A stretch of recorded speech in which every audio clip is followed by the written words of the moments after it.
What's up, everybody? It's me, Lily, coming to you from my Bend, Oregon kitchen, here to teach you how to make a couple of different Persian dishes over however long I can commit to being consistent with this type of creative practice. So today I want to start with the absolute cornerstone of Persian cuisine, rice with a beautiful golden crust, Tahdig. So Tahdig, which translates to bottom of the pot in Farsi, is that beautiful, crispy, saffron infused goodness that is beautifully flipped out of a rice making pot and served on a Persian dinner table. This dish is so important to Persian cuisine that honestly, historically and frankly contemporarily as well, because it's still mostly women doing the cooking of Persian cuisine, your identity as a woman, as a wife, as a mother, as a grandmother is literally wrapped up in how fabulous, consistent, delicious your tahdig is. So my hope is to kind of demystify some of the process to make a really good tahdig. And today we're gonna start with, I think, the variation that is the most approachable, which is using a mixture of rice and a mixture of rice and yogurt to make your fabulous golden crust. So let's talk about what you're gonna need for today. You are going to need a large platter that is larger than the non-stick 4-quart pot that you're going to be using to cook your rice. So just to give you a visual, this is my platter. I want it to be large enough that I can flip this pot and get the rice on there. You want a couple of pot holders because when you flip your rice, it's gonna be really hot and steamy. And if you burn yourself, like I have done one time, and then drop your rice, and then your rice gets fucked up and falls everywhere, you're gonna be super devastated and have an emotional breakdown, like I did. So don't be me, use pot holders. You want a colander to strain your rice. You are going to want some plain full fat yogurt. By plain, I mean not the Greek, really thick varieties. Full fat is tastier, so just use it. It's only a couple of tablespoons. You could use non-fat, but I just don't know why you would. You want a little bit of butter. I like Kerrygold. You want a neutral oil. I use avocado oil. And you could use like a vegetable oil or canola oil, whatever you have on hand.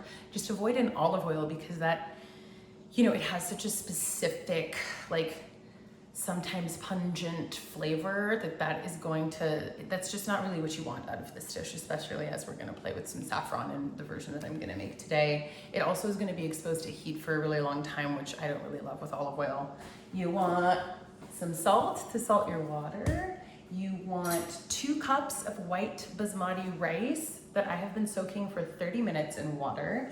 And the reason I'm soaking it is because one, soaking it for a while, kind of much like you would do for a bean, is going to quicken the cook time. But most importantly, honestly, is that soaking it is gonna kind of dust off some of the outer layers of the rice, the outer starchy layers that this allows it to unlock the fragrance of basmati. Basmati is an incredibly aromatic type of rice, and soaking it for at least 30 minutes is gonna help you not only cook it more evenly and wonderfully, but also just allow you to really unlock that dimension of flavor. So trust me on this.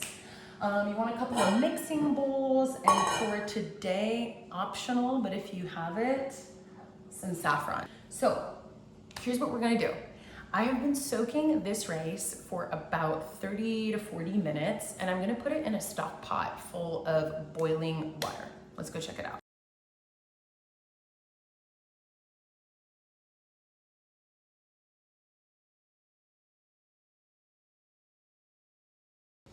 Okay, so I have a stock pot full of boiling water. You can use the same bowl or the same type of pot that you use for cooking your rice in, but I don't know, it's a me thing. My rice bowl or my rice pot is a little bit shallow and it just boils everywhere, so I just do it in a different pot.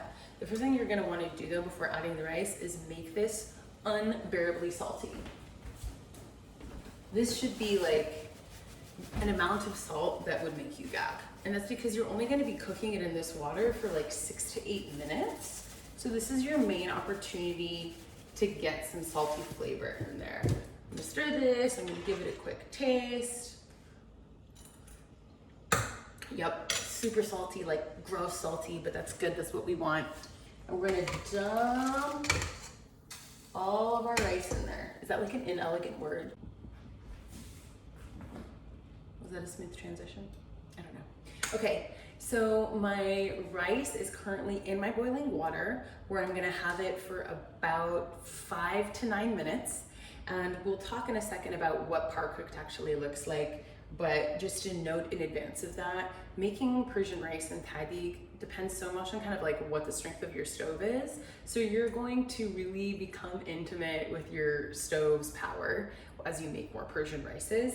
Mine is an induction stove that cooks things really, really fast. So I only have to do the par cooked stage for about 5 to 6 minutes. But when I had a weaker, really, really old stove back in the day, the par cooking stage would take like 10. So we're gonna just talk about what you wanna be looking for.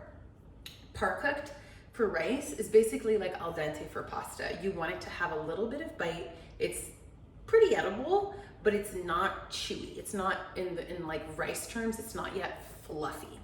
So that looks like pretty translucent grain with maybe a little bit of opaqueness in the middle. And I'll show you one of my tricks of like I squeeze a grain between my fingers in order to get there. The reason we're par cooking is because the next step of cooking to get your golden crust is steaming. And the steam that we create when making the tahdig is what gets your rice from like 85–90% cooked to 100% cooked.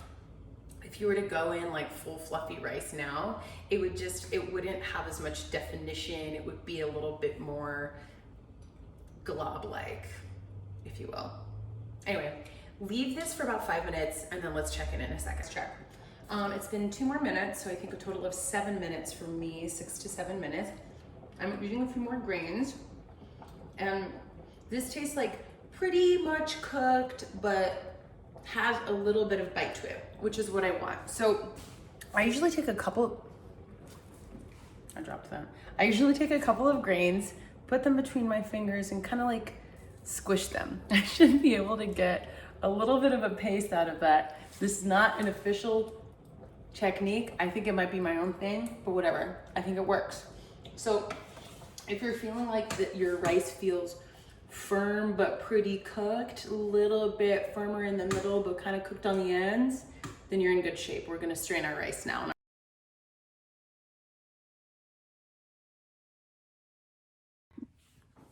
Okay fam, now we are going to begin the making of tahdig in earnest.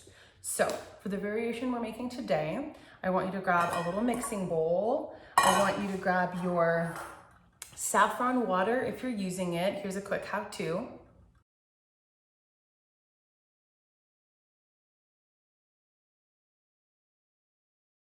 I want you to grab some yogurt, and then of course you want your par-cooked rice. So we are going to mix 1.5 cups of the par-cooked rice with your saffron water and with 4 tablespoons of the delicious full-fat yogurt. Here's what it's gonna look like.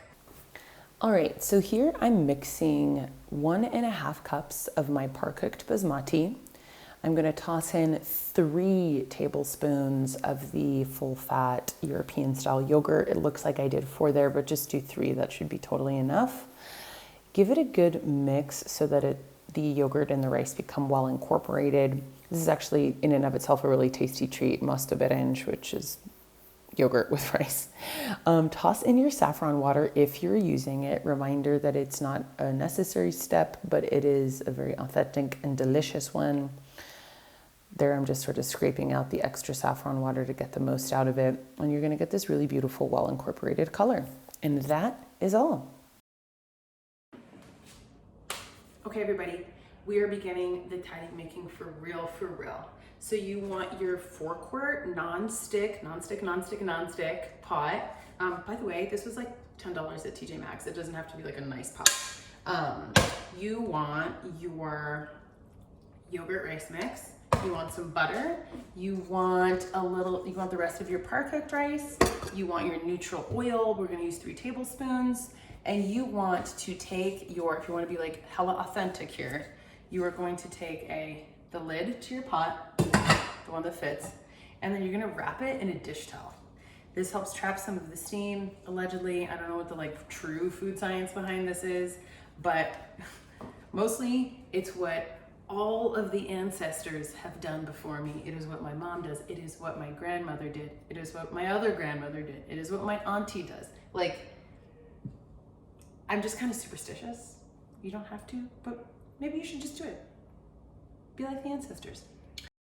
Okay, so put your pot over medium heat and let that warm up for 30 seconds, and then add 3 tablespoons of whichever neutral oil you're using. Give that a good shake so that it's spread evenly across the bottom, and then grab your saffron yogurt rice mix and begin spreading it super evenly across the bottom to create your tahdig crust.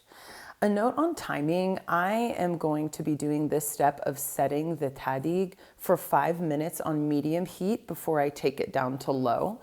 For you, I would recommend probably doing 10 minutes on medium heat. I just have a really strong stove.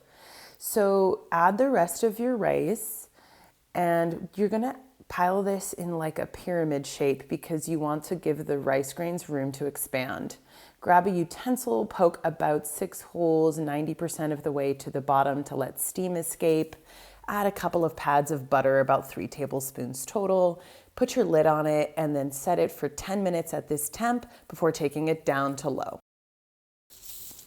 Okay, everybody, so for me, 15 minutes have passed of this being on the stove. Remember that after 10 minutes, you're lowering the temperature from medium to low. Throughout the cooking process, I like to turn my pot every couple minutes to make sure it's cooking evenly. I'm peeking at the edges here, and I'm still seeing some chunks of yogurt, which are gonna cook off, and you're gonna see more crispy edges.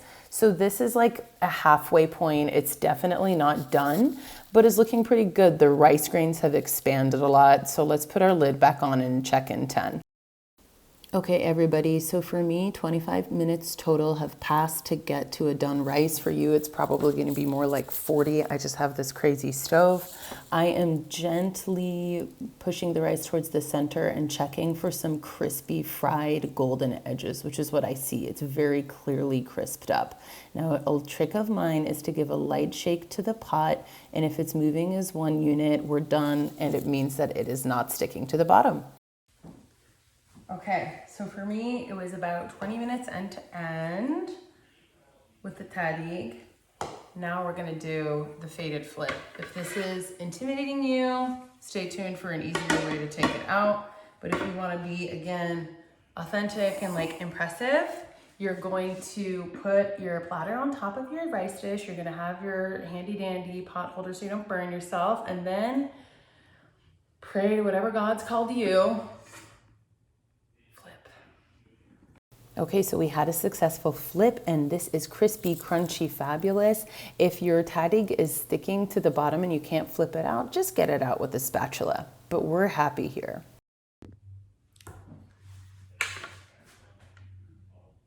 Okay, we're happy, everybody. Thank you for watching this. I hope it was useful. Oh, just good. I hope it was useful. I hope that you try to make some tahdig, and that this helps you along the way. I'm gonna make a couple other variations of tahdig in the next however long, I don't know. Let's see if I stay consistent. The next variation will be yogurt free. It'll be a little crispier because we'll just be using oil to crisp things up. Then we'll do a variation with lavash bread. I don't know, we're just gonna see. We're gonna see where this goes. Let me know if you have any questions. And otherwise, Nushe John, happy cooking, and have a fabulous, fabulous day.